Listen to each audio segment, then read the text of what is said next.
And when you reimagine a different future, we often turn to sci-fi a little bit, right? Because we can't help ourselves. Actually, I would think that like some of the best futurists are probably the ones writing science fiction television. I know for sure that when COVID first happened, I was watching. I was behind some seasons on The Walking Dead, and then I was like running through the catalog of The Walking Dead, like what to do when there's a life-altering crisis. It's like, make sure you have a gun at home, which you probably should not do, and you can't do in Denmark because it's very legal.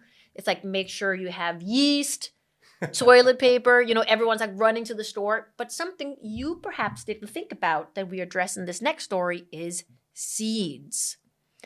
It's an article from Eater, but it's actually something that's been reported across like almost every channel. I just enjoyed this article the most. It's called "The COVID Gardening Renaissance Depends on Seeds," if you can find them. Wow. So, with COVID, the demand for seeds has gone bananas. Everyone's buying seeds and they're planting shit at home. They're planting it on their roof, they're planting it in their garden, they're planting it on their bathroom, wherever they can plant it. And there are kind of different trends of what people are planting. There's obviously a lot of vegetables and a lot of like herbs, and also more sort of long term, not just seasonally. So there's the hobby seedsters that are doing stuff with their kids. That's people like me who plant stuff out every year. But there are also people becoming quite serious about it, about thinking about, we see all the vertical gardening and stuff happening. People thinking about the life cycle of their own consumption or the consumption of entire neighborhoods.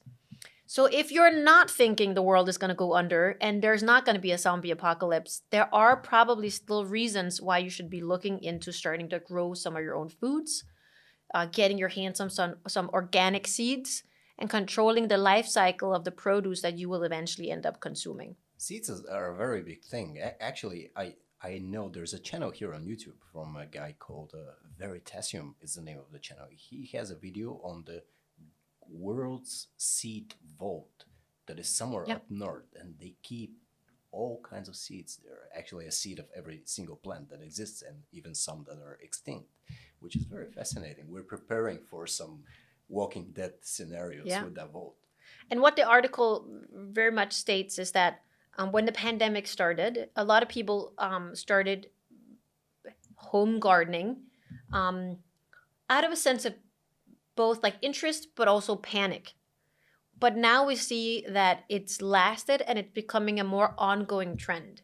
And I think that we might laugh about it a little bit here in cozy Scandinavia, but actually there were a series of places where like the distribution of food services was disrupted. I know, for example, some of our advisors that produce avocados had a hard time getting them out of Peru. So the lack of ability to get rid of your foods and getting them to where they need to go, and that a lot of food is wasted. And then most of us as consumers experience it on the other end of the or the other end of the chain, meaning you're in the grocery store and a lot of those food products you're used to aren't there. I know for sure I can see with fruit, like quite a few months after the pandemic started, the lifetime of fruit by the time it arrived to my house was very short, so that it had to be consumed within like 3, 4, 5 days. Yeah. Which is not something we're used to. Obviously, when you only eat organic, we know that you don't buy an apple and have it for a month. But still, that it only lasts a couple of days, that makes it kind of hard for you to plan your eating. So it is a trend that's here to stay, and the thinking about community eating, community supply is something that's trending. I know, when we research digital learning, we've seen this shift from the individual to the group to the community, meaning that like when people used to learn, they thought about themselves, then it became group-based learning, but now you think about yourself in a more community-driven context. And this community feeling is something we see more and more, that we as people were a part of a lot of value-based communities. Some of them are on YouTube, some of them are on Instagram, some of them are around how we eat or how we exercise or the kind of fashion that we like to consume.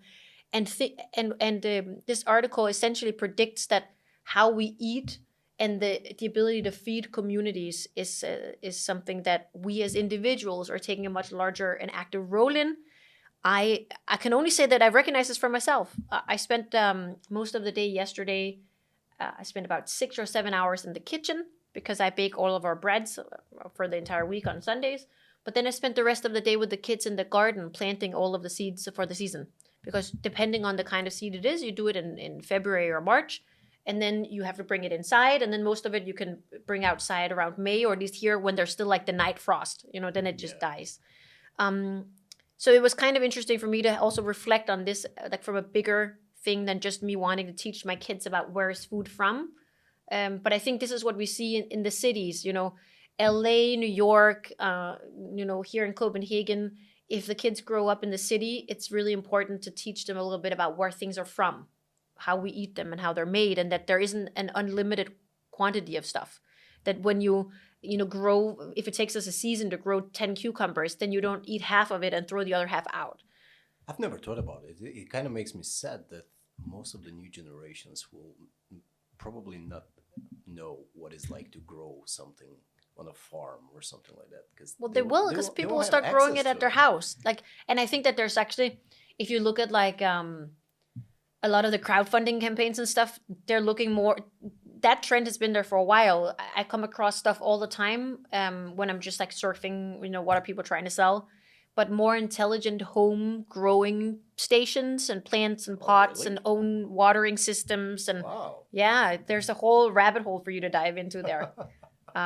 Because it does get a little bit messy. And what if you're on vacation, you're going to ask your neighbor to water your plants? And well, they did that in the old times, It's a great way to get to know your neighbors.